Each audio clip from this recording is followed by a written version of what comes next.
Welcome back, Weirdos and Weeboos, to the channel Double Doge, where today I'm continuing my reviews of all of the Knights of the Round Table albums released on Disciple. I'm gonna get into this pretty quick this time, because last time I took my time because I wanted to really thoroughly explain the scoring system and things like that. But obviously, if you've seen the first video, you already know about all that, so I'm just gonna dive right into it for Knights of the Round Table Volume 2. Let's go.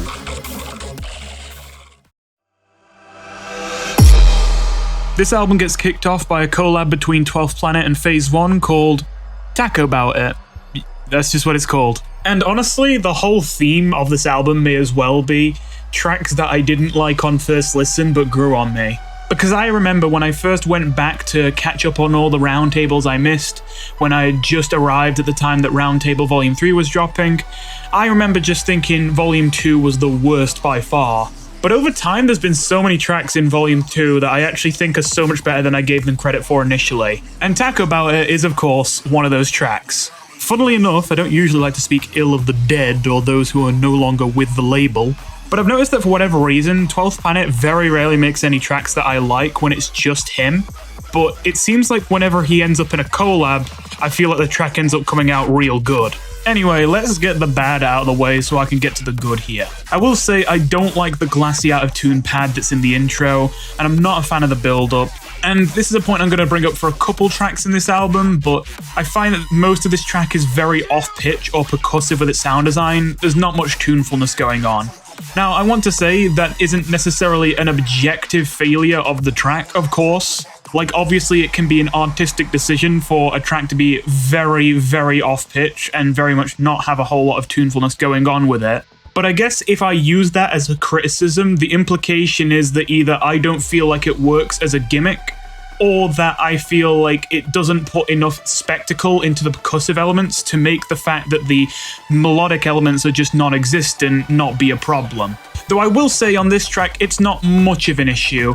I don't know, I guess it kind of depends on your mood. I think part of the reason why I really didn't like this track on first listen is because it can just come off like a wall of noise to you if you are kind of not in the mood for a less melodic track. But with the bad out of the way, what's the good that I have to say about this track? Why did it grow on me?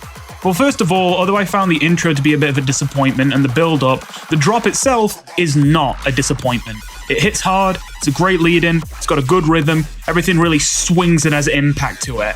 As well as that, a lot of people have been clamoring about polyrhythms recently, especially ever since Virtual Riot made that video about them. But honestly, I think one thing that a lot of people miss is that, honestly, I feel like polyrhythms are often best when they are subtle and sort of baked into the sound design of your sounds in a way. And this track has some examples of that, where the bass's modulations have smaller underlying sub-rhythms placed over the sustains to spice them up. It's all still technically one bass, but all of the aspects of that bass that modulate as they are sustained are running at different rhythms and different timings, causing a nice and effective but subtle polyrhythm. Not to mention, I actually do like the bridge in this track, and listen, let me stop playing around here. If I was just talking about the intro, the build-up, and the first drop of this track, I would be giving it a relatively mid score.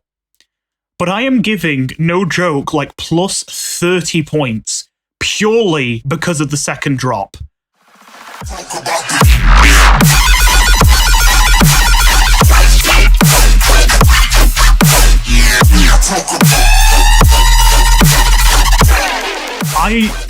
Maybe it's just me, but in my opinion, this second drop goes ludicrously hard and hard carries this track all the way up to an 80 out of 100. Holy shit, man.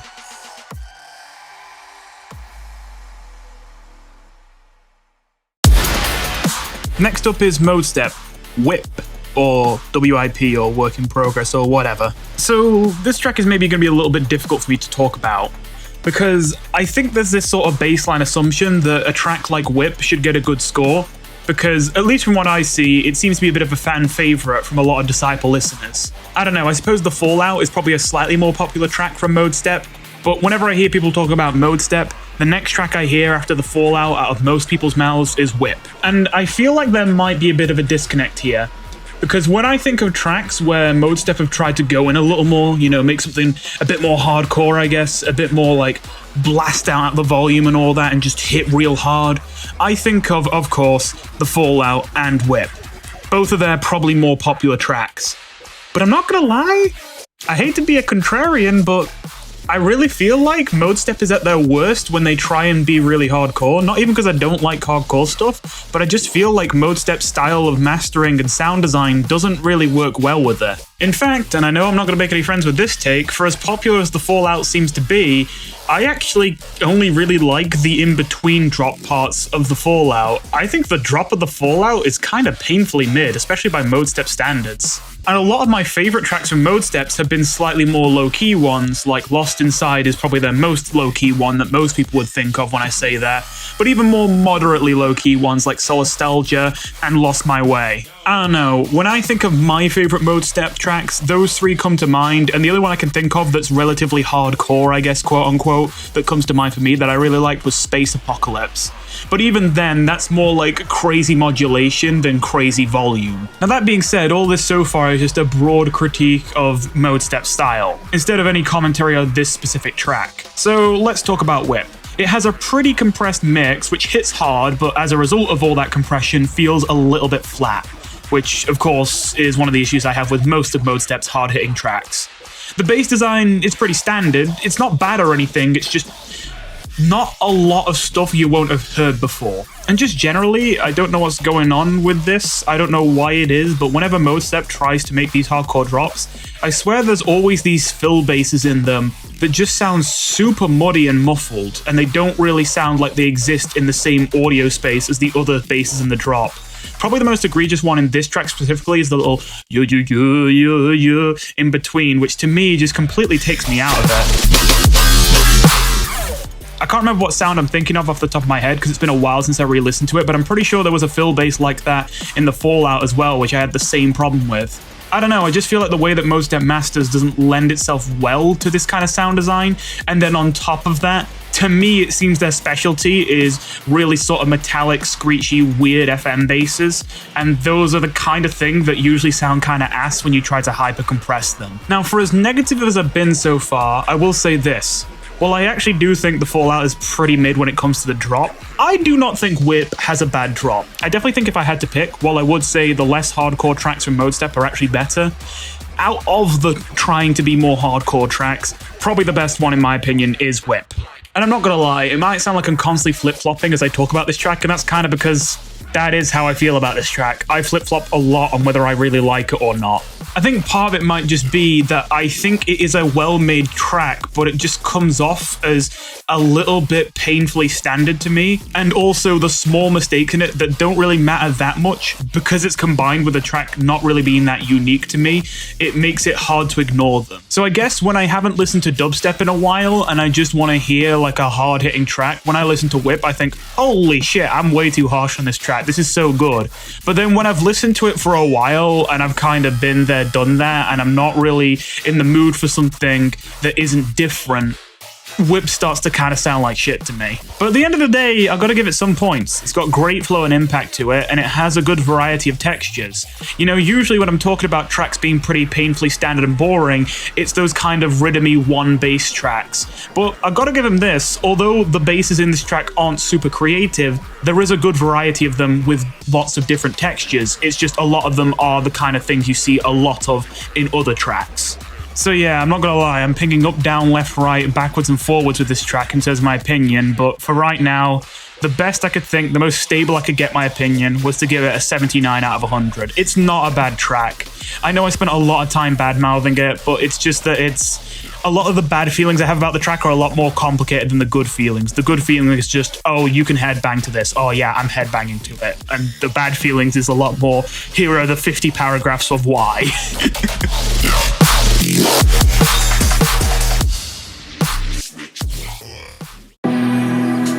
Next up is surprisingly two names I've never seen before, Mark the Beast and Nitepunk, with Rock in it.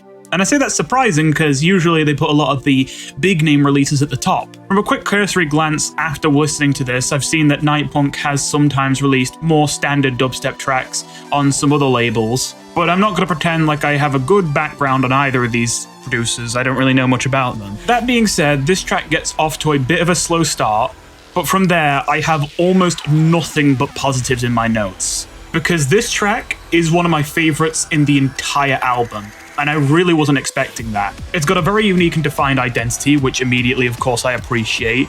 At the beginning, these fake, quote-unquote, electric guitars come in, these sort of synthetic electric guitars, but I actually really like the fact that they are very obviously synthetic. This is one of those things that's very easy to just vibe out, but very hard to explain in words, I guess. But you see that sometimes people will make certain things that are supposed to be like ways of emulating real sounds very obviously synthetic on purpose because it actually makes the sound more unique or more satisfying. Probably the most obvious example of this I can think of is when you record like a real life drum loop, and then in an electronic music track you make the loop points on the drum loop really obvious and the cuts really obvious on purpose to add like a more snappy sound to it.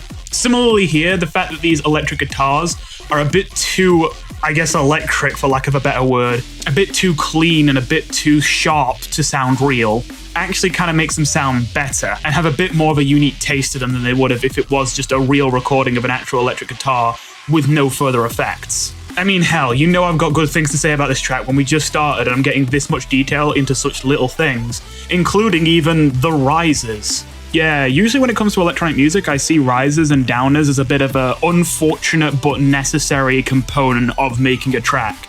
I really don't like making them, I really don't like listening to them, but at the end of the day, you kinda need them to get from A to B. And it's very rare that a track actually makes rises that I really enjoy, but hey, this track did it. I love the rises in this track that build up to the drop. And hell, I haven't even started talking about the drop yet. Okay, don't get me wrong here. The bass design here is very, very heavily reliant on your classic respacers.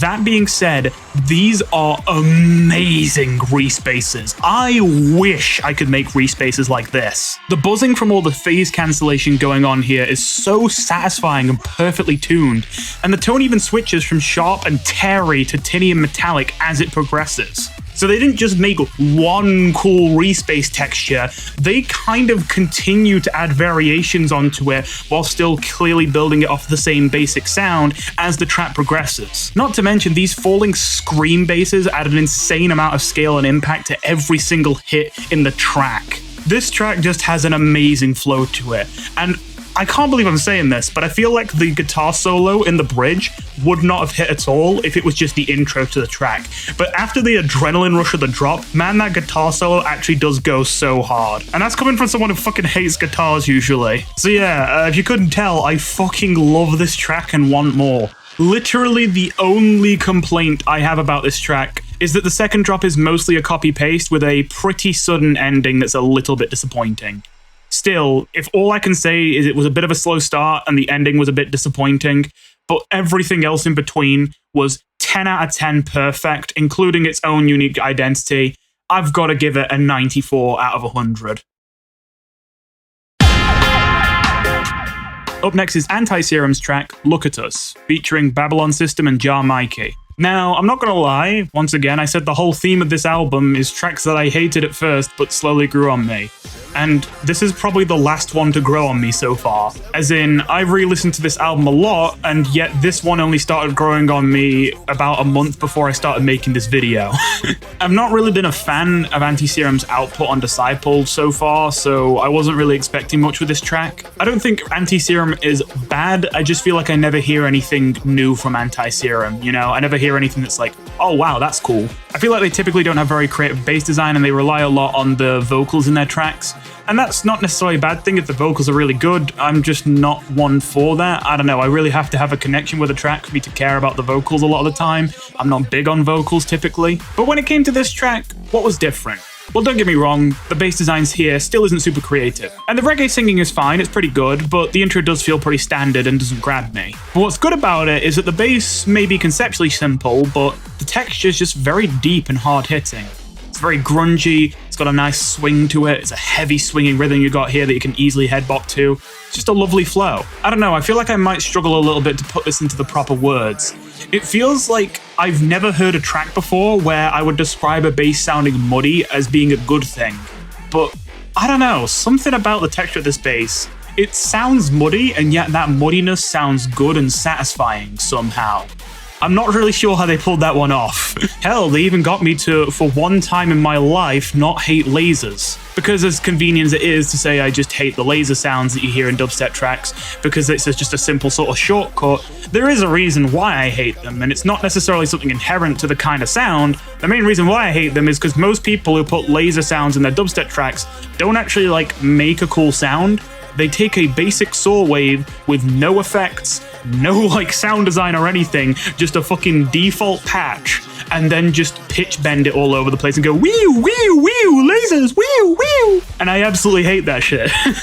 But here I can actually tell that the laser has a texture. Whatever bass they started with and pitch bend into a laser sound isn't just a fucking default saw. It sounds like they might have made a bit of a simple respace, and maybe it's simple, but hey, at least they made a bass and then they pitch bend it to create their laser sound. Not to mention the gates that they add to the laser add some extra rhythm to it, and they do snap really satisfyingly. So I actually like these laser hits. Honestly, part of me feels weird giving a score this high to this track, because I feel like what this track represents is a kind of music I'm really not into. But at the end of the day, I mean, I can't really fault it on much. Well, not much, except it should be more ambitious. So yeah, I guess I'm giving this a 67 out of 100. Huh, never thought I'd be here.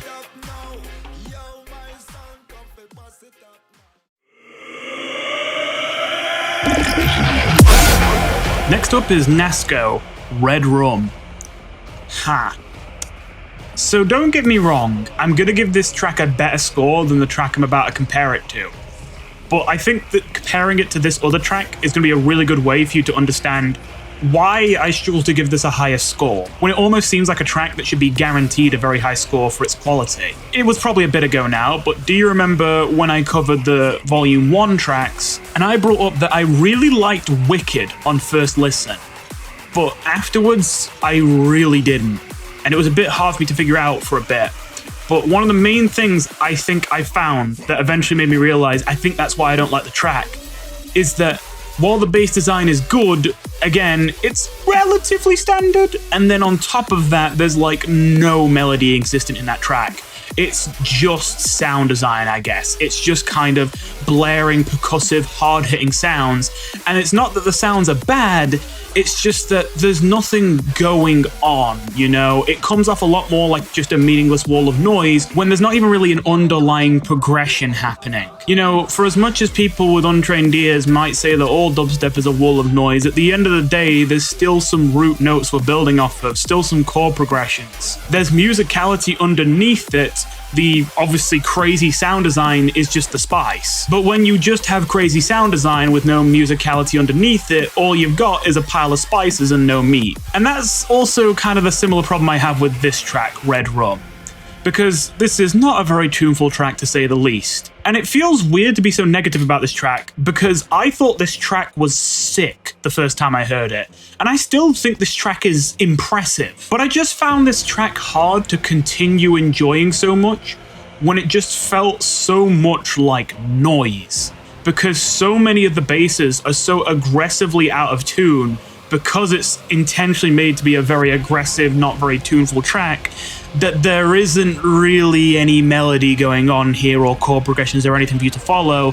It's just noise, you know? And I guess for other issues I have with the track, I find a lot of the voice clips in the track quite obnoxious. I think it gets a little repetitive as it goes, and I feel weird saying that because of the variety on show, because credit where it's due, there is a decent amount of variation to combat that, but it usually only ends up making the basses even more atonal and screechy when they try to add variation to them. I mean, listen to this second drop.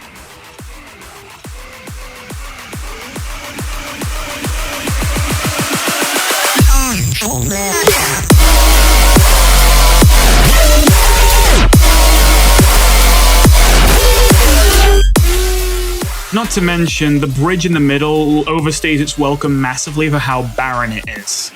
But after I've said all this, I'm still giving this track a decent score. I don't know, again, there's some of these times where I'm going to say a lot of bad things about a track and then give it a good score, and it's not because I'm not aware of how much it sounds like I'm bad-mouthing the track. The drops in this track do hit like a truck, and the bass design here is very varied and impressive. It's just kind of hard to appreciate that, and so it can still end up feeling repetitive, again, because it all just blurs together as noise. Again, this is another one of those tracks I just flip-flop between mid and great for a lot of the time. But ultimately, I think I'm going to have to settle on a 75.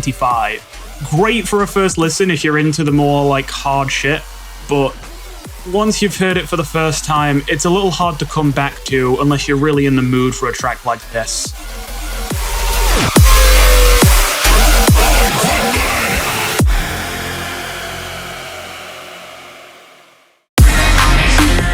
Oh, god damn it. Hi, I'm Ghost. Ghosts do it better.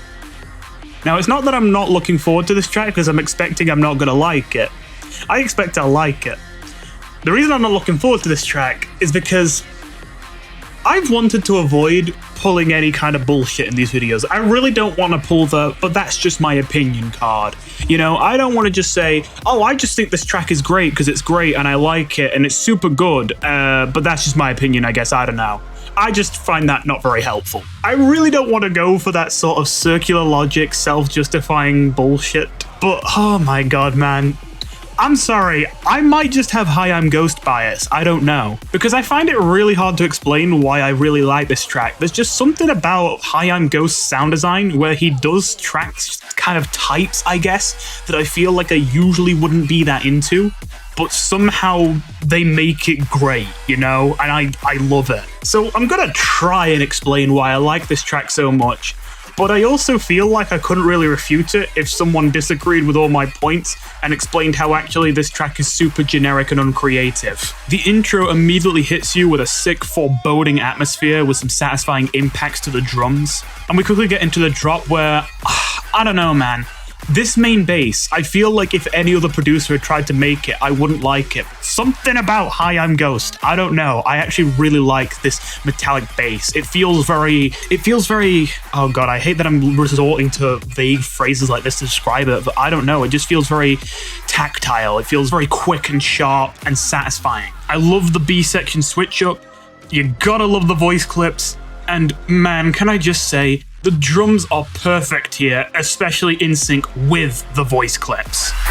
Now how'd you like that? Honestly, if I had to complain about this track, I would say it's just a little disappointing how much of this track is comprised of bro-step screams, which you hear like everywhere. I'm not saying it's bad to use bro-step screams, it's just that these bro-step screams are pretty standard, you know, there's not much flavor added to them, and they do make up a lot of the bass design in the A section, and then in the B section it's kind of just reusing the main bass, but like as the solo bass. So there's a bit of a bass variety problem here. I feel like this track is like a 98 in quality, but with the ambition and creativity of a 60.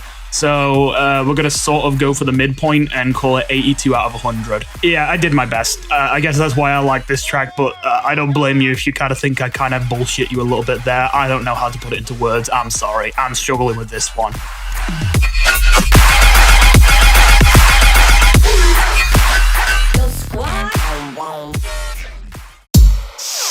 INFEKT and Griefer. Spazz out. Oh no. Okay.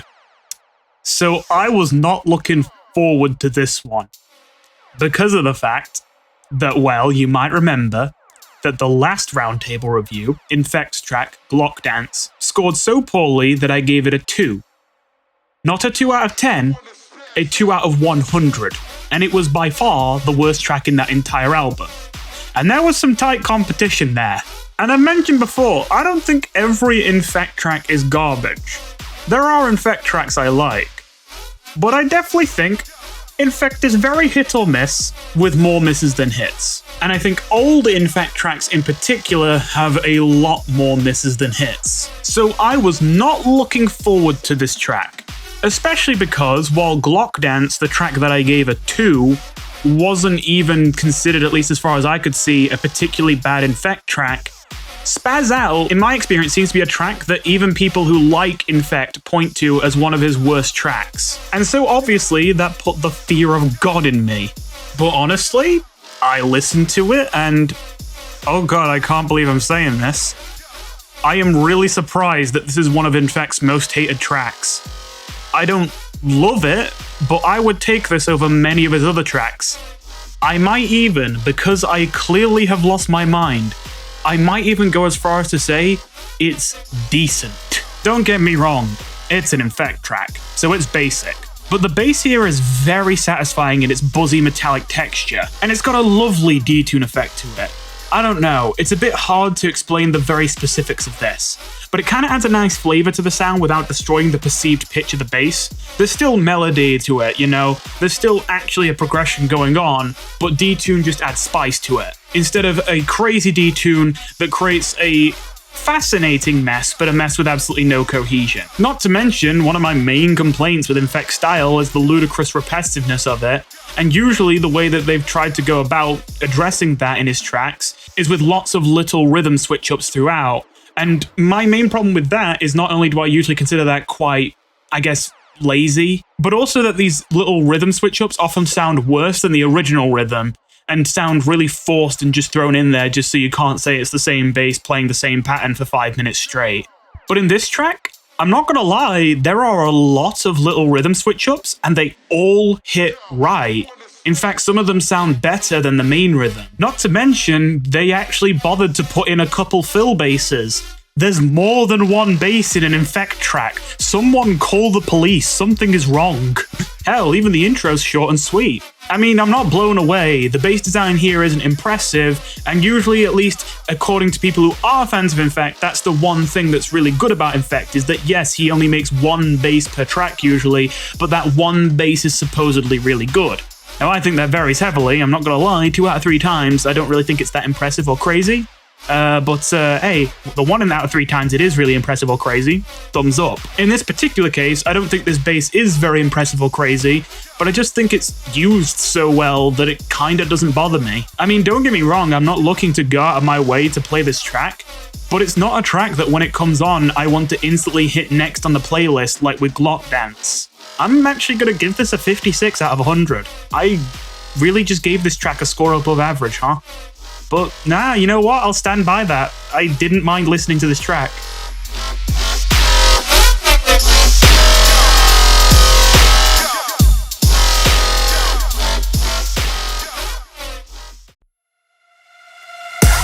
Bandlez, Hot Pursuit.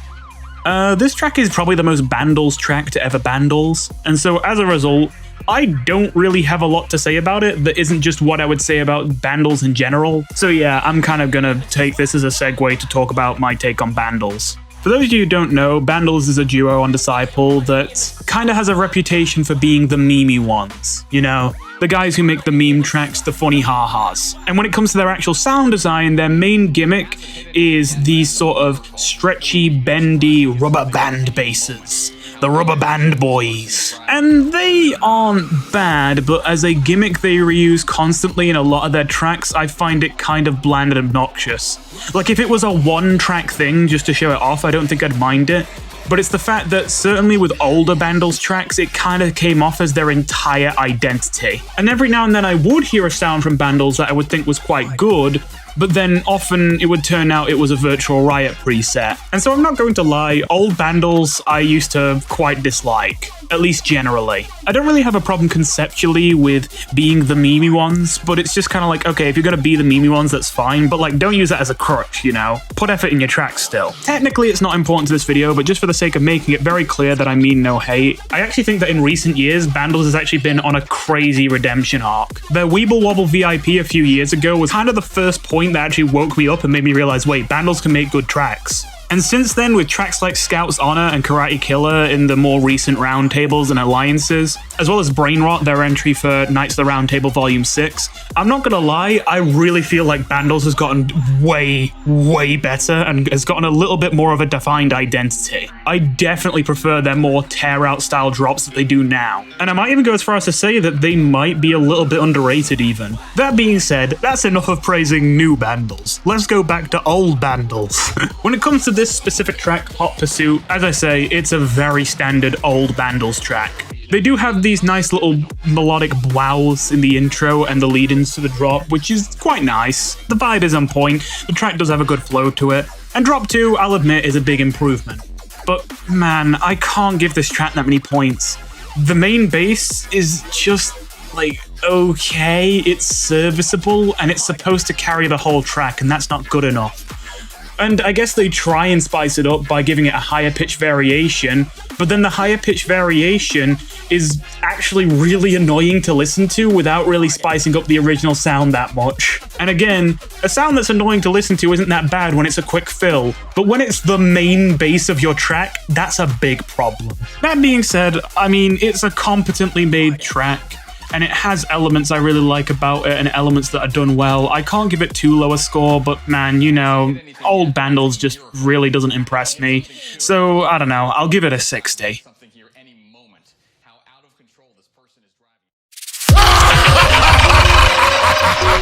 Oh yes. Oh yes. Oh, here we fucking go, man. This is what I wanted to see back in Volume 1, when Virtual Riot disappointed me by dropping Degenerates. That track was so bad by Virtual Riot standards. Fair enough, by general standards, probably like just a decent or mid track. But by Virtual Riot standards, that track was such a disappointment to me. But this track, Cry Some More, holy shit, what an upgrade. Nah, I can't even wait. I'm just gonna get right into it. These drops have gritty, guttural as fuck basses with 10 out of 10 textures. This track nails the dark vibe and has smooth as silk transitions between brutally percussive basses and softer melodic elements to maintain a good balance. It's got a complex but consistent and satisfying flow, and it might sound like a joke, but genuinely, the use of TF2 voice lines here is amazing. I know this sounds weird, but I really do think that you have to care about how you use your voice lines in dubstep drops, because when you just kind of slap anything in there just because it's the meme you want to reference or the in-joke you want to do, I feel like it really doesn't sound good when you force it. You have to think of the syllables and the words lining up with the beats in the track. You have to have the voice clips actually fit with the flow of the drop, because if you don't, it takes you out of it. And this track actually uses TF2 voice lines amazingly so they never clash with the drop and feel like a part of it. All on top of a sick second drop. Effectively, for all intents and purposes, for what this track is trying to be, I genuinely think it's perfect. I can't think of a single thing this track does wrong, not even a tiny thing. Like, I'm trying here, but I don't think there was a single mistake made in the production of this track. Now that being said, once again, review the first video if you need clarification, but under my scoring system, I'm not just gonna give this 100 just because I said it was perfect, which might sound a bit hypocritical, but let me explain. Ultimately, I said this is perfect for what it is. Now, what it is isn't a bad thing. It's just a really good dubstep track. But ultimately, as good a dubstep track as it might be, I think it is only moderately ambitious. Like, it does what it tries to do perfectly, but it doesn't really try to do much crazy, you know? And I know maybe to some this might seem a bit of a cop-out, but I really don't want to be giving 100 points to anything that isn't extremely ambitious. I'll put it this way. Cry Some More is going in just about all my playlists, but at the same time, I feel like there are dubstep tracks that I have such a connection to and that I thought was so mind-blowing for me that if I never listened to dubstep again for 20 years, I'd probably still remember them. If I never listened to dubstep again for another 20 years, I think I probably would forget Cry Some More. Not because it's bad, but just because it doesn't try to do anything unforgettable. But again, what I'm talking about right now is literally just the reason for why this track doesn't get 100 out of 100. I'm still giving it 96. I just want to be very exclusive with the top of the top scores, because I really want it to mean something when I finally give a track 100.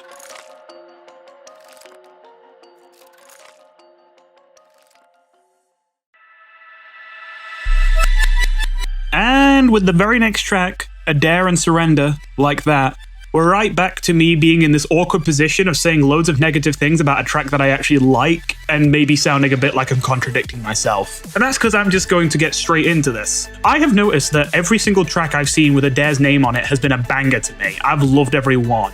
And so I went out of my way to look into Adair a bit more, but I really didn't see a whole lot of them, at least not on labels and such. I don't know, I'm not gonna lie, I'm kind of on an island a little bit here, you know, I'm somewhat connected with Disciple, but not really that connected with other labels or I guess the broader dubstep community. So maybe I'm off here, but it just seems like I don't see much about Adair. It was kind of actively difficult to find much about him, at least looking on YouTube, and I only found much more of his tracks looking on SoundCloud, which I don't usually use SoundCloud to be clear. And sorry to Surrendr, I just haven't heard of them and don't really know much about them. But specifically on Adair, I have to say, I really like Adair. I think Adair is actually a god of the art of the squelchy bass. I feel like I'm not even usually that into squelchy bass design. Like, I don't think it's bad, but I'm just kind of middling on it a lot of the time. But Adair's just so damn good at it that to me, the kind of basses he makes in this sort of squelchy rubbery style that are super just disgustingly aggressive, they always sound amazing. But the reason why I'm spending so much time bigging up Adair before I get into this actual track is because I'm a little bit disappointed that come to think of it, I think the only track in any of these roundtables with Adair's name on it is unfortunately a track that I think is not bad, but just a little bit below his normal quality output. Like, I have very mixed feelings on this track in general. First of all, the intro. Now, you might be thinking, well, what was wrong with the intro? It seemed fine. I think the intro on its own is pretty good. I don't know, I'm not a big fan of this sort of synthetic lead that comes in over the top towards the end, but other than that, the sort of laid-back tropical vibe that feels kind of almost a little bit emotional, I really, really like it. I'm into it. That is, if this was a bit more of a chill, laid-back track, but then I know some people don't care that much about this, but I care about it a lot. This track has ludicrous amounts of tonal whiplash, and I don't know why. Like, again, this intro sounds like a slightly emotional track about like a tropical paradise, and then the lead into the drop is like a fucking deep voice saying, "Get back, y'all don't know me like that," into an aggressive squelchy bass drop that's kind of not very, harmonic because it's very all in on the squelchy bass design. And so it just feels like a massive mismatch. The vibes are off. The vibes can't be off for this kind of thing. And while of course I do really like the squelchy basses, I also think, well, by Adair standards, kind of underwhelming. I've heard much better from him. And if you want an example, just check out the last ID he posted to his SoundCloud. It sounds amazing.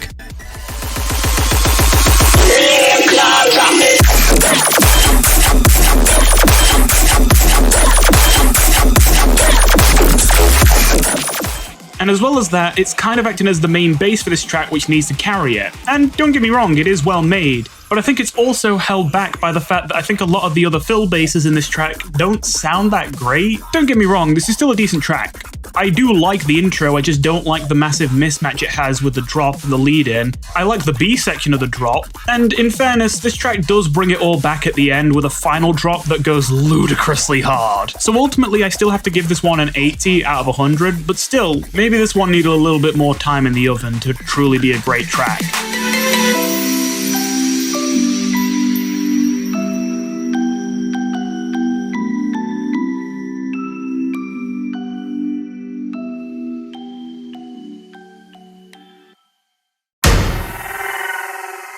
Babe, it's time to listen to Murder Decay on loop for 5 hours straight. Yes, dear. Okay, this track has a little bit of a reputation. I think this one is the one I scored the lowest, if I remember correctly. And that probably doesn't surprise you.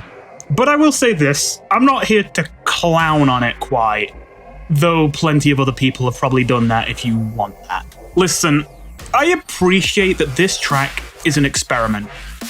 I really do appreciate people trying something different a lot more than people competently making something painfully mediocre. This track does have a weird and unique vibe, and the bass texture is very unusual and unconventional. But let's be real, it is more than fair to say that this was a failed experiment. And a big problem with this track is that nothing in the track pops. It all just kind of blends together. And further feeding into that is the fact that there is more than one bass in this track. If you've heard this track before, did you even remember that there was more than one bass? Because there are other basses being used as fills here, they just all blend together so much that you could very easily fall into the trap of remembering this track as just one bass. I think the main problem here, and weirdly enough, a very specific problem that I don't see often, but actually applies to multiple tracks in this album, is that the bass they're trying to make here just isn't the kind of texture you can make a main bass. You could make some experimental fill basses that might work with this kind of texture, but as a main bass, no. Because a main bass, oh god, I know this sounds kind of obvious, but it has to be interesting. It has to have depth. Now, a fill bass, it's not like you want to make them dumb or whatever, but you can get away with more experimental things because they're just fills. They're just there to get you from point A to point B, and they're not held for as long. But for a bass that's going to be held for a really long time, you can't really get this experimental. There's a certain standard you need to reach of either rhythmic complexity or melodic complexity. And the problem with this bass is the texture is sort of dark, muddy, and airy, and this is a really bad combination of things. The fact that it's muddy means that it doesn't really pop, as I said. It doesn't really have defined hits to make interesting rhythms out of. The fact that it's dark also means it's kind of focused on the low end, and it's a little bit muffled, which once again softens the hits and makes it not really have much percussive character to it. But then on top of that, the fact it's airy means there's a lot of aggressive just noise in it that's just being kind of filtered out a bit by how, again, dark and muddy the whole bass as a whole is, but that noise takes away from the tonality of the sound. So you have a bass that can't really have distinguished hits, but also can't really have much of a distinguished tone, and so you don't get rhythm or melody. You get neither. You just get noise. Just meaningless noise. Now, of course, this is a little bit of a simplification. There is some rhythm that's muffled but still there. There is some melody that is obscured and buried, but it's there. But ultimately, our brains subconsciously just don't want to do the work to uncover that melody and rhythm, unfortunately. This is why, as I mentioned before, I think that things like polyrhythms are better when they're subtle. Because it's not that complexity is bad, but what you have to understand is, at least to our subconscious minds, complexity in music is unpleasant. When you have more complex frequency ratios between notes in a chord, it makes the chord sound harsher and more discordant. It doesn't mean that complexity is bad. Complexity creates long-term intrigue, but simplicity creates simple brain switch off, it sounds good. And yes, complexity isn't inherently bad, but you need to balance it out. And this track just has none of the simple it sounds good that it needs. Ultimately though, I do not hold it against the track that it wants to try something different. I just think it didn't really work, and I don't think that's controversial to say, considering I think this is most people's bottom pick in this album. Well, at least if it isn't Spazz out. All that said, 18 out of 100.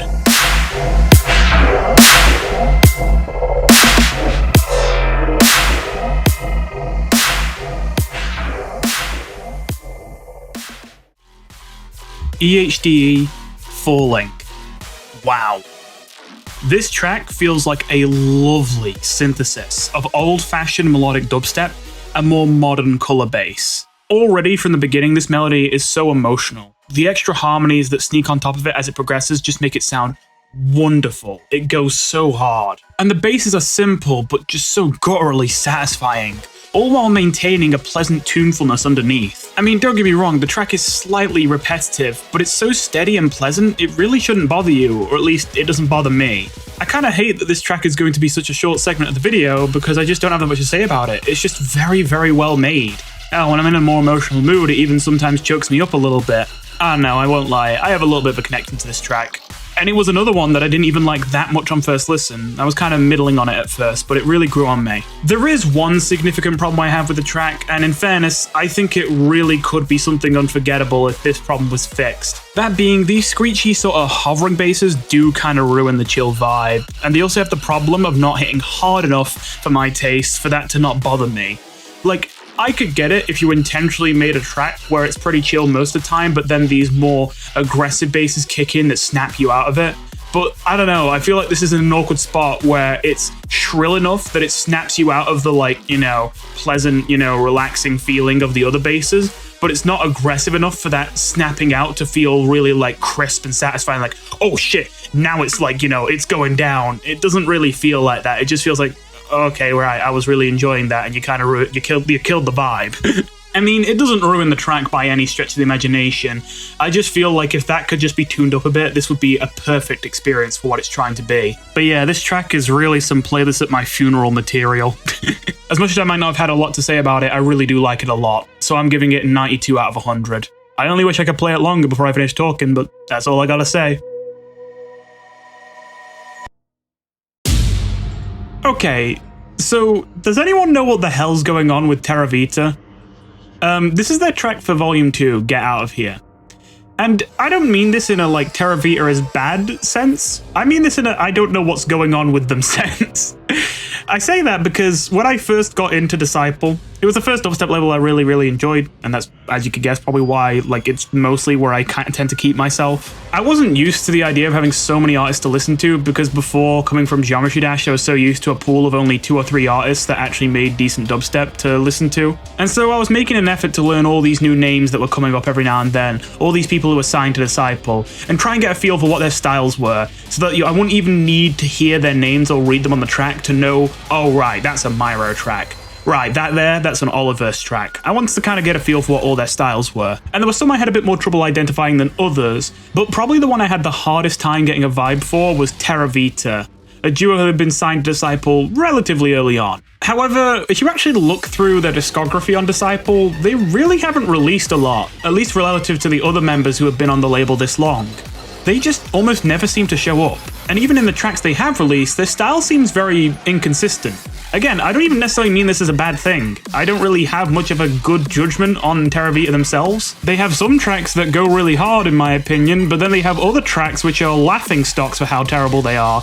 It seems like they're very hit or miss. Really, all I've been able to pick up, at least from the tracks I've heard, is they do seem to consistently go very aggressive with their bass design, which might be part of the reason why they usually end up being really good or really bad. Like, I love drops like the one we hear here in Get Out of Here, and I'll get to talking about this track specifically in a moment, and I also love the drops in tracks like Aim to Kill and their collab with Dodge and Fuski in Alliance Volume 6, Gargoyles. Those are some sick and really unique drops that I really love, to the point where they got me interested and make me think maybe I'd be really into Terravita's style. But then the same guys end up being the guys who make The Bagman. I will not elaborate. If you know what I'm talking about, then you know what I'm talking about. And if you don't, you're about to find out what The Bagman is.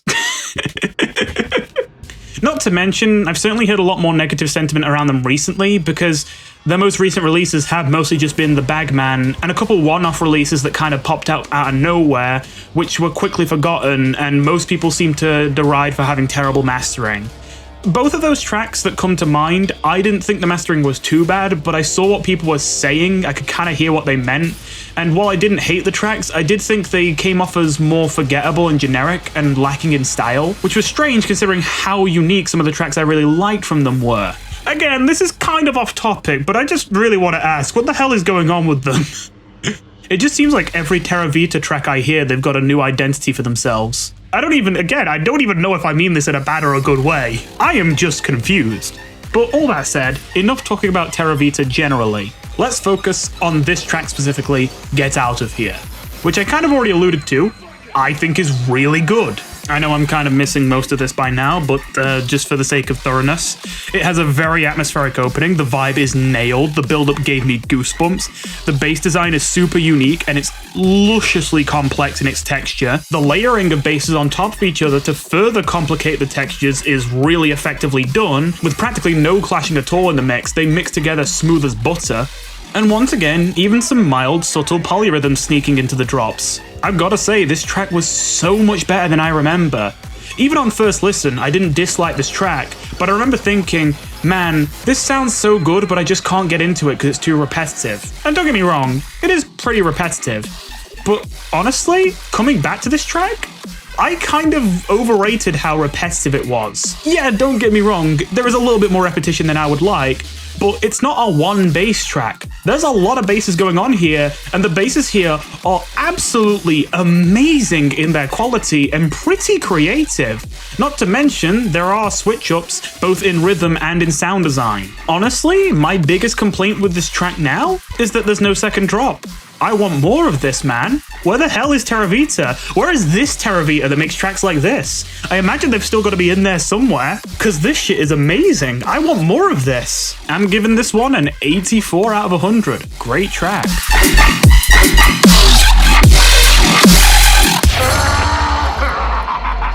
Most of all, fuck you! Next up, Stabby, Chain Protocol. Well, once again, I've never heard of Stabby, but this track has a nice intro. It's got a sort of awkward build-up and lead-in, but then it's got super aggressive and unique bass textures that absolutely tear through the mix in a satisfying way. Unfortunately, here it comes up again, sometimes the bass is so aggressive that at times the tone becomes indistinguishable. As the track progresses, there are just points where this bass starts letting through these high-pitched squeaks and creaks that are almost certainly unintentional mixing mistakes. In fact, the mix generally is a little muddy in a lot of the bits in between major hits. I don't know, it's a bit hard to explain. I feel like the main bass is very well mixed and tears through the soundscape in a really satisfying manner, but everything around it feels a little bit washed out and muffled, though I do love the ending to this track. I don't know. I don't know who Stabby is, so I could be off here, and I'm sorry if I am, but I have to say, I feel like this track comes off as some great ambitions and concepts with some real talent behind it, then just being held back a bit by some amateurish execution. I still like it, but I feel like this track should deserve an 80+, but it just can't have it because of its mistakes. I don't know, it just feels like this track is the second to last draft, if you know what I mean. I don't know, this is probably not just a me thing, but at least when I make my tracks, a lot of the times the second to last draft is basically the full track, but before I address any of the sort of small polishing or mastering concerns, like a slight little in like a pop or something that is included in like a bass because it gets cut off at a certain point and it causes clicks or pops. Things like that like are usually some of the last things I polish out, or making certain transitions just a bit smoother, or just doing a general pass on the mix to reduce peaking and things like that. I feel like this track didn't get that last pass, if you know what I mean. It feels like this is the second to last draft of what should be a really good track, but it just never quite got finished and got released a little bit early and rushed out the door. That probably isn't literally true, but that's just the vibe it gives off. Though once again, I will say this is another track I hated at first that grew on me. Obviously, once again, hated it for how repetitive it was, but over time, don't get me wrong, it's not that it's not repetitive, but I mean, the sound design is good enough that I don't think it bothers me too much. All that said, combining it all together, I think I'll say that this track deserves a 70 out of 100. It's not bad, but man, could it have been better.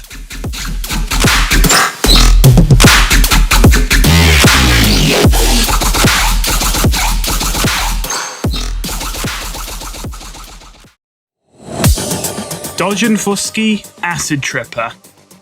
This is one of those tracks where you really have to reassess your original view on what makes certain tracks good or not. I remember thinking this was one of the most hyped tracks in Volume 2 when I first listened to it. But in hindsight, I've gone off of it a little bit. Probably the only track in this album that I actually like less on re-listen. Oh, that and Redrum. I knew I was forgetting one. This and Redrum were probably the main tracks that I liked less the more I listened to them, actually.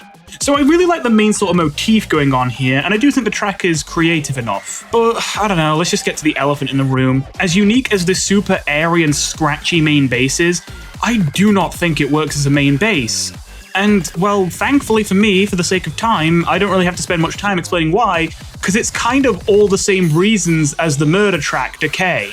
Except in the murder track, it was more dark and muddy, whereas here again I'd describe it as airy and scratchy rather than like airy, dark and muddy. It's still got the same problem though, where the hits are too smooth to be very distinct, and the tone is very, very muffled by how much the sound is just white noise with a little bit of tone hidden underneath it. It's a shame because all the supplementary parts of this track are really well made, and I do think it's very competently put together otherwise. I just don't think this is a good main bass. As a fill, it'd be great, but as a main bass, no. Lastly, I'm not gonna lie, this isn't really that much about why this track gets this score, but I just have to say, I am very disappointed this wasn't a track about making a whole dubstep track out of classic acid basses. Like, you're going to make a track called Acid Tripper as at least one of the slightly more classic dubstep producers, quote unquote, and you're not going to make it about acid basses? The dubstep track called Acid Tripper? Are you kidding me?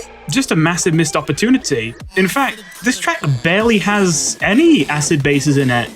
It has this one bass in the build-up, which I think would qualify as an acid bass, but it's not even really very prevalent or very explicitly clearly an acid bass. It's kind of in a weird midpoint. I don't know, maybe it comes off as a nitpick, but it just came off as a very disappointing revelation to me that the track called Acid Tripper does not use acid basses, like, at all.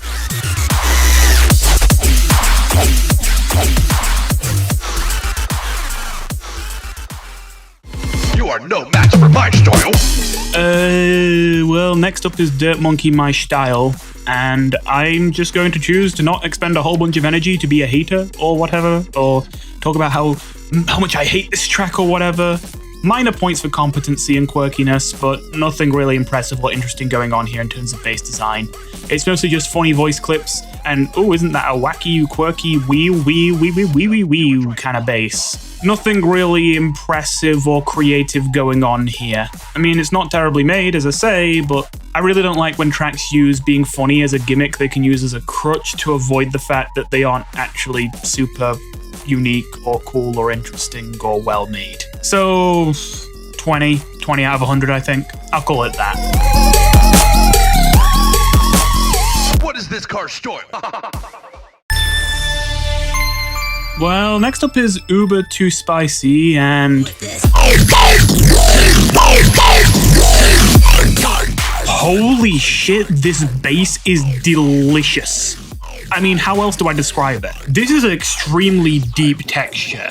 There's tearing sharpness to it, but it's also got this deep growliness and vocal complex wetness, all somehow mixed together simultaneously without contradicting each other into a single bass. This is one of those tracks that's a little bit hard to rate, just because this bass is so good, it hard carries the track. But then, how do I explain how good it is and how it carries other parts about the track that maybe are a bit more middling or mediocre?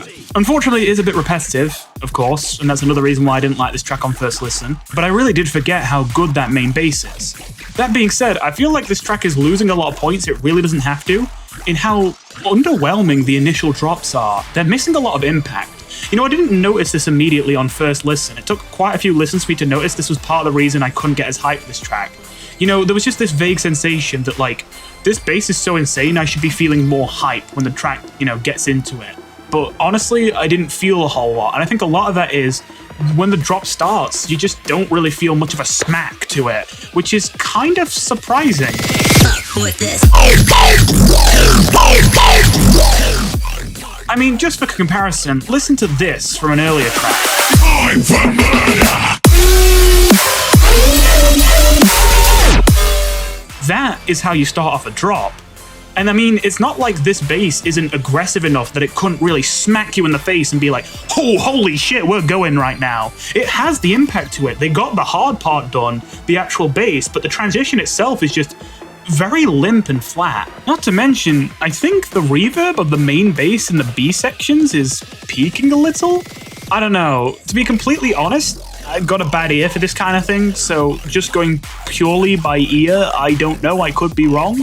But it doesn't sound right to me. They might need to turn down the wet a little on that reverb or that convolution or whatever they used. Ultimately, I give a lot of points literally just for this main bass because it impressed me so much. But this is just not the kind of track I would really go for typically. The bass is carrying it a lot, but again, I'm not really big on the Riddim tracks. Not that Riddim can't be good, but again, repetition is not going to be a selling point for me, and I can acknowledge that it's intentional if it is supposed to be Riddim, but that doesn't change the fact that I think it's bad, you know? All that said, because the bass is just so good, I'm still giving this track a 79.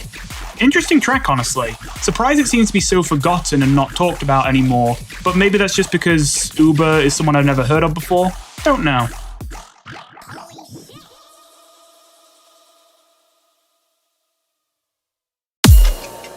And next up is... Oh dear. This is why I should never speak Riddim's name ever again. Speak it once, and like the devil, it shall appear. The next track is UZZI, ID Please. And from what I gather, it seems like UZZI is seen as kind of like the king of Riddim by his fans. And I can see why. I mean, again, it's not like I hate all Riddim, but Riddim is generally like a turn-off. I don't know, how do I put this? I obviously still like Riddim somewhat because I like dubstep, but it's like, okay, on average, the average quality of the average dubstep track to me is better to my taste than your average Riddim track. Because Riddim uses so much repetition and places so much more emphasis on the rhythm, usually deprioritizing the melody, when for me, what makes these tracks kind of perfect is when you kind of get the harmony between the percussiveness of the bass design and the harmony and melodic complexity of actual chord progressions and melodies and etc. That being said, if you were to ask me, is UZZI good at producing Riddim? Yeah, I think so. If you're trying to make Riddim, then honestly I would argue that at least to my ear, I would probably agree that UZZI is probably the best guy for Riddim out there. because while Riddim isn't really to my tastes, when I think of what makes Riddim good, at least to some people, I think UZZI just hits every single point. And this track is an example of that. Talking about the good in this track, but in particular, as an example, the bass here just feels very, very sharp and clanky. And I mean that in a good way. It feels, once again, very sort of tactile and agile in the way it moves around, and all the impacts hit right. It's like you made a switchblade that makes dubstep sounds when you move it. It's got a great flow to it. But then, naturally, like almost all UZZI tracks, the negatives are pretty obvious. And a lot of them are just negatives of making very Riddim-y Riddim. You know, you can make Riddim that is still technically Riddim, but has aspects of other genres that can sort of spice it up. But when you're making very Riddim-y Riddim, like UZZI often does, I feel like you just run into these problems. First of all, obviously the track just kind of feels a little bit empty, because a lot of Riddim tracks are just one bass. And this bass gets to sound real good because it's practically empty. You know, it doesn't have to worry about clashing with other elements in an audio space, and that really makes it a lot easier to get it sounding perfect. But because it's not mixed with anything, and it has very little tonality of its own, sure, it might sound very clean, but that doesn't change the fact that it's gonna get boring fast. And that's because there's just no real progression happening here. It's the same rhythm over and over with very slight variation, and because the bass design is so sharp and metallic, it's almost to the point of having basically no pitch and basically just being percussive sounds, so you can't really have much of a melody. And I guess if you want to talk chord progression, there's technically 2 chords in this track that get repeated over and over, but, well, yeah, I don't need to elaborate any further, you can hear the problem. And this isn't all to say that this track is terrible or that UZZI as a whole is terrible. Again, there are some really strong strengths here, I just feel like they aren't realized, and I feel like the fact that this is the most Riddim-y track that ever Riddimmed kind of holds it back. I mean, I obviously acknowledge that of course that's an opinion I'm going to have as someone who isn't really into Riddim, but again, I don't think just saying it's supposed to be like that kind of justifies it. I would just, as I say, be like, okay, I still think it's bad, you know? Like, I can respect that you achieved what you were going for, I just think you could have done more if you were going for something else. I guess I must admit, I'm kind of curious. So I guess if anyone out there is a fan of UZZI or Riddim in general, you can answer this question for me. UZZI released an infamous EP on Disciple Roundtable a few years ago called the Longboi EP, and I was around for the release of that, and unfortunately for me, it was my first UZZI EP. And that EP went down in history as one of the worst releases on Disciple. Riddim lovers and UZZI fans alike, everyone denounced this EP as garbage. And the main reason why was because of how lazy and repetitive it felt. Which is a bit of a shame, honestly, because I don't hear people talk about this, but honestly, if you ask me, the bass design in that EP was 5 stars. I loved it. The problem was I couldn't like the tracks because of, again, how lazily slapped together they felt and how just stupidly empty and repetitive they were, to the point where it could feel mind-numbing listening to these tracks. And I know that what I'm saying so far isn't controversial, but I guess what I want to ask is, if you are a Riddim fan or an UZZI fan, what draws the line between a Longboi EP and a normal, typical, very Riddim-y Riddim track? Because to me, I kind of struggle to see the difference. Like, I'll admit to this, Le Casa de Riddim, the 3rd track in that EP, is actually a bit of a guilty pleasure for me, in that I agree that it's objectively a bad track, but I just think the bass in it is so good that even though it is spammed annoyingly, just repeating the same fucking notes and growls, it's just such a good bass that at least every now and then, I kind of like going back to the track just to be reminded of how sick that bass is and how much wasted potential it was that it was wasted on that track. But I do kind of think of myself, well, if the only reason I think this EP is bad is because it's repetitive and lazy and doesn't really have many ideas and the tracks feel empty and there's no real progression going on, but I also think that applies to every single Riddim track that doesn't at least take a couple extra elements of other less Riddim-y genres and mix it in there, then I don't know, I'm curious what the difference is to a lot of other Riddim enjoyers. I know this is a bit of a long spiel, but I'm just genuinely pretty curious about this. I don't really see where the line is. To me, I kind of look at these two things and I'm like, they have the same strengths and weaknesses. With all that said, that's probably long enough talking about UZZI. ID Please gets 63 out of 100. It's not a bad track, just not super exciting. Next up is Sub-Artillery, Laser Beam. This seemed to be another name that no one had really heard of, and they came out with a track that seemed quite divisive. Everyone seemed to either love or hate it, with more haters than lovers, but the lovers really loved it. It's got a very classic feeling intro to it, some very old electronic music vibes here. And getting into the drop, the bass we have here is very unique, with a dark yet airy texture. Except, oh hang on a minute, where have we heard those two words before? Oh no. This better not be the main bass. This better not be a one bass situation. Oh no. Yeah, we've been through this spiel before a couple times. I don't know why this happens so many times on this EP. I feel like these are the only 3 tracks in existence I can think of that have this problem, and all 3 of them are in this album. Sorry, not EP, album. Either way, because of its texture, it struggles to have defined hits or interesting tones and melodies underneath it, meaning it can't really carry as a main bass. You know the whole spiel. That being said, I do love the bridge. It is just a basic respace over the same intro that you heard earlier, but it is a damn good respace, so I'm sorry. I gotta give it to him. It sounds real good. Ultimately, obviously I don't land in the camp of loving this track, but I don't hate it that much. I see it as another experiment. And hey, there are even some signs of life in this one. I think out of the 3 tracks that I name as having this big main bass problem, this one actually has the bass that's the closest to working. The only reason why I don't give it as many points as Acid Tripper is because in Acid Tripper there are a lot more other basses to supplement the main bass that I didn't think really worked. Whereas in this track, it really is just a one bass situation. But even then, towards the end when they start adding little gates to the main bass, it starts working a little bit better, because those gates completely cutting out the volume and then snapping it back in adds a little bit more of a defined rhythm to the sound. Even still, I don't think it works great. Once again, this is another situation where because of the texture, I think this bass would have been a great unique fill bass, but doesn't really work as a main bass. It's another experiment. Not as much of a failed experiment as Decay is, in my opinion, but I think it's safe to say there's a reason that bass design like this is rare. So, some points for creativity, some points for, I mean, it kinda worked at some points, but can't give a lot of points because in the end, it didn't really work out. 38 out of 100.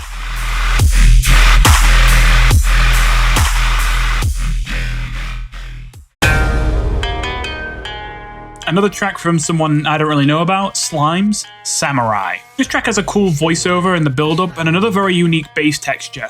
Seems to be the theme of this album. Seems there's a lot of themes to this album, actually. This track is very competently put together, and the bass design does feel very full, electric, and sharp, with percussion that's just skeletally thin, that pops in immediately and snaps out in a split second to give the bass breathing room. Once again, though, I hate to repeat myself, but one bass.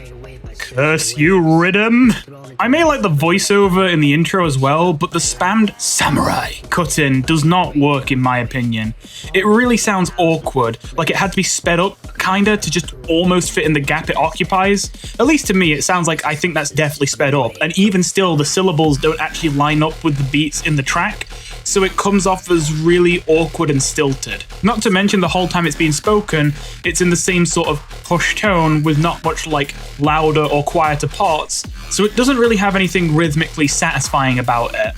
I know this seems like nitpicking, but I really mean it. I really don't like when people throw in vocal chops that completely take you out of the track, but they don't even sync with like the rhythm you had going. You really gotta mix that stuff in there. You can't just throw it in gaps and just be like, okay, yeah, now I don't have to do any work in those gaps. And this track definitely does overstay its welcome. It's 5 minutes long, but with so much repetition. Why did you make a track 5 minutes long if you only had one bass, man? And yes, I know, it's a stylistic choice from certain subgenres. That doesn't mean I can't say it's bad. Though again, it's not that the whole track is bad, it's just that those aspects are bad. I'm still gonna give it a 70 out of 100. It's okay. Definitely not a track I want to re-listen to that often though. Samurai.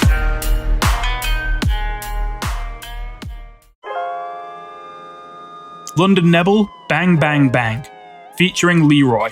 Okay, so I've mentioned before, I'm not typically a big fan of London Nebel tracks for the repetitiveness, and a lot of the times the sound design, it's not bad, but it's a little bit old-fashioned.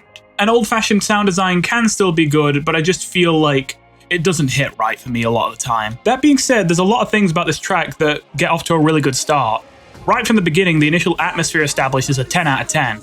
In fact, I'd even go as far as to say as it feels vaguely cinematic. I really love it. And I'll even say the rapping in this track is actually very satisfying and I enjoy it, especially in the sort of wind down sections towards the end of the drops. Not to mention, credit where it's due, there's a lot more bass variety in this track than your typical London Nebel track. Though this is where we get into the bad aspects. The basses are a mixed bag. There are some good ones, but the main bass, along with a couple of the little fills, do feel a little bit half-hearted, and unfortunately, the main bass is kind of the most important one to get right. Again, I didn't say the main bass was bad, but it just feels like it doesn't hit, you know? And when it's just a relatively basic bass that's supposed to be the main meat of the track, that is a bit of a disappointment. As well as that, unfortunately, my favorite bass in the entire track by far is delegated to being nothing more than a subtle little rhythmic touch in the back you probably didn't even notice on first listen, layered on top of already existing sounds. So, ironically enough, probably my favorite sound of the track is the least audible sound in the track. I don't even know if I'm going to be able to do a good job of demonstrating it. I'm pretty sure there's a little bit of a kind of bass underneath this, but like, it's hard to pick out.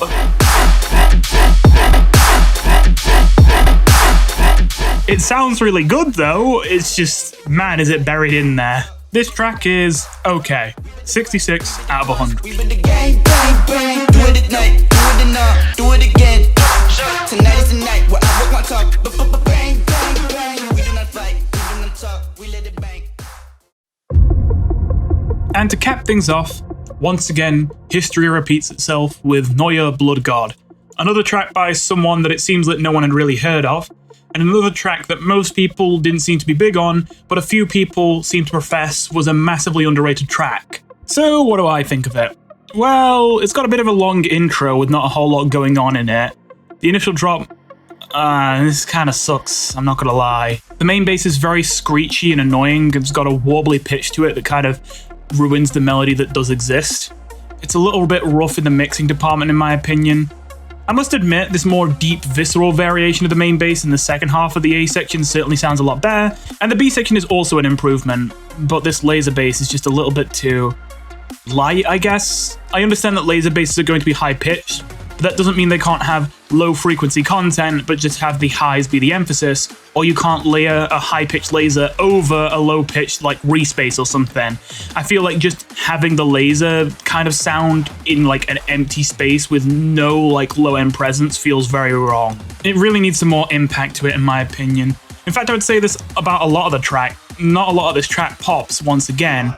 It feels like a lot of it is just kind of wobbly, going up and down and without many defined snaps or hits. And the bass design is somewhat creative, but just nothing pops again. Nothing like snaps me out of my daze and makes me go, oh, holy shit, that's cool. I don't know, I feel like this track, there's a reason why I keep forgetting it exists and how it goes, and that's because even though it is a little bit different from your conventional dubstep track, a lot of the ways in which it is different don't really stick out, which I guess is a bit weird to say. I don't know, I guess a lot of the ways in which it's different, as I say, is just kind of like the warbliness of it. I really don't have a better word for it. Like, it's not so warbly that the pitch is completely non-existent, but it does seem like it's always like spiraling up or down. And the volumes of the sounds of the track are almost always not really snapping and popping. It's just kind of like happening at a kind of gradual pace. So yeah, I can't give too many points to this one, I'm afraid. 45 out of 100.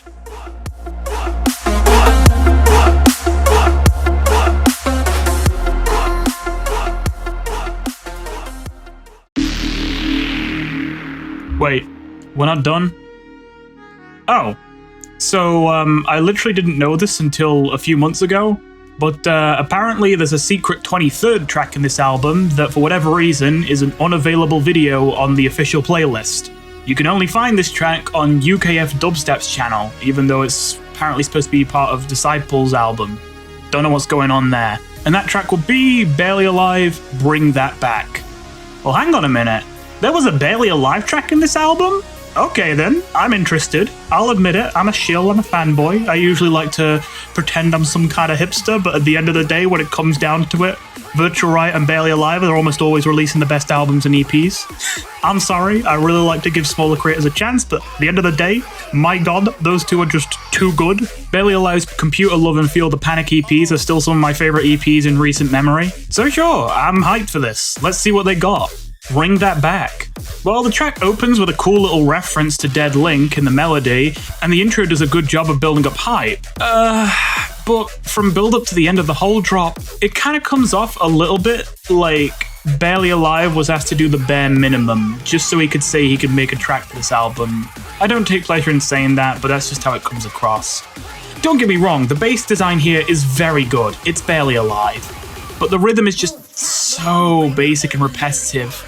Most variations are just layering new rises or sustains on top of the already existing drop, and the fact that you can get away with that without making the drop a mess or having to consider any other like sidechaining things or spectral sidechaining kind of reveals how empty the drop already was and how little was going on in this track. And the track barely even makes it to the 2-minute mark. I'm sorry, it just feels a little bit like an afterthought, but it's just like Barely Alive looked at UZZI and is like, oh, you thought you could make the most Riddim-y track to ever Riddim. Nah, watch this shit. You thought Lake Casa de Riddim was repetitive? Get ready for this. Okay, to be fair, Lake Casa de Riddim is still worse for being repetitive, but still, they're in competition. Unfortunately, I've got to admit as well, though, I'm just such a sucker for Barely Alive sound design. I'm sorry, the sort of bit crush metallic shine to this bass is so satisfying to me. I still have to give this track a 71, despite everything I just said. But yeah, it could have been so much better, and it does really feel a bit rushed, you know? It feels like this track didn't really need to exist. So, to cap this all off, how did all 23 tracks rank up? Well, starting from the bottom 5 tracks were Decay, My Schtyle, Laserbeam, Blood God, and Spazz Out. Though notably, you might notice, even the 5th worst track in this album, Spazz Out, still got a score of over 50. There were only 4 tracks in this entire album, only about a 1/6 of it that I would say was below average in quality, which is already doing a lot better than Volume 1 was. Then it's Hot Pursuit, Acid Tripper, ID Please, Bang Bang Bang, Babylon, and then we get to the first tie. There's actually quite a few of these in this ranking. Tied for 12th and 13th place in the middle is Samurai and Chain Protocol, both with the same scores. 11th place is Bring That Back, followed by Redrum. 9th and 8th place is both a tie between Whip and Too Spicy. 7th and 6th place is also a tie between Talk About It and Like That. And the top 5, Ghosts Do It Better with a score of 82, Get Out of Here with a score of 84, Falling with a score of 92, Rocking It with a score of 94, and of course, Cry Some More! I'm sorry, it's such a good track. So, add it all up, get an average, and ultimately the average score I gave for this album was a score of 64.46. So, already about 15 points better than the last one. This album as a whole was definitely weird though. So many specific issues I don't have with most tracks that I had with this album. I'd definitely say that almost all the good and bad in this album was very weird. But overall, coming out the other side, while I didn't really like this album much on first listen, honestly now, in hindsight, I like it quite a lot. I definitely think it was a pretty good roundtable. And I'm looking forward to the next one, because Knights of the Round Table Volume 3, I'm not gonna hide it. I haven't done the scores already, so I don't know where it's gonna lie. But Knights of the Round Table Volume 3 is absolutely my favorite roundtable, no question. I'm gonna have fun re-listening to Volume 3 over and over in preparation for making that video. And I'm actually kind of curious how high the average score will go for that album, because I think it's probably the highest one that we'll see in this ranking series. Unless a Roundtable Volume 7 ends up dropping before I finish this series and ends up being an absolute banger. Then again, by the time I finish this series, we will be in the year 2055. Sorry about that. But either way, thank you for watching, and I'll see you in the next one. Goodbye.